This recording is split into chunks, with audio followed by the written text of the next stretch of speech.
నమస్తే. కంట్రీ న్యూస్తో మీ మణిబాబు.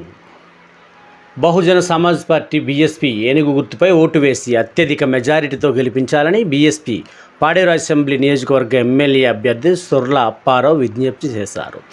ఈ సందర్భంగా ఆయన మాట్లాడుతూ, నేను గెలిస్తే జీవో నంబర్ 3 గిరిజన ప్రాంతంలో ప్రత్యేక డిఎస్సి, త్రాగునీరు, సాగునీరు, 1/70 చట్టం అమలు, గిరిజన ప్రాంతంలో 100% ఉద్యోగాలు గిరిజనులకు ఇవ్వాలని చట్టసభల్లో మాట్లాడతానని ఆయన పేర్కొన్నారు. ఆదివాసీ ప్రాంతంలో నిరుద్యోగులు వేలాది మంది ఉన్నారని, వాళ్ళ ఉద్యోగ కల్పనకు, పరిశ్రమలు, వ్యక్తిగత జీవన ఉపాధి, ప్రత్యేక డిఎస్సి కొరకు ఎందాక వెళ్ళడానికైనా సిద్ధంగా ఉన్నానని, అలాగే కొత్తగా ఏర్పడిన అల్లూరు సీతారామరాజు జిల్లాను ప్రత్యేక జిల్లా కేంద్రముగా అభివృద్ధి పథకంలో ముందంజగా తీర్చిదిద్దుతానని ఆయన వెల్లడించారు. కావున పాడేరు నియోజకవర్గంలో పాడేరు, జీమడుగుల, చింతపల్లి, గూడెం కొత్త వీధి మరియు కొయ్యూరు ఈ 5 మండలాలకు సంబంధించిన పాడేరు నియోజకవర్గ ప్రజలు ఏనుగు గుర్తుపై తనకు ఓటు వేసి ఈ నెల 13వ తేదీన జరిగే సార్వత్రిక ఎన్నికల్లో బ్యాలెట్ నమూనా ఈవీఎం 1 సంఖ్యలో ఓటు వేసి నన్ను అత్యధిక మెజారిటీతో గెలిపించాలని ఆయన కోరారు.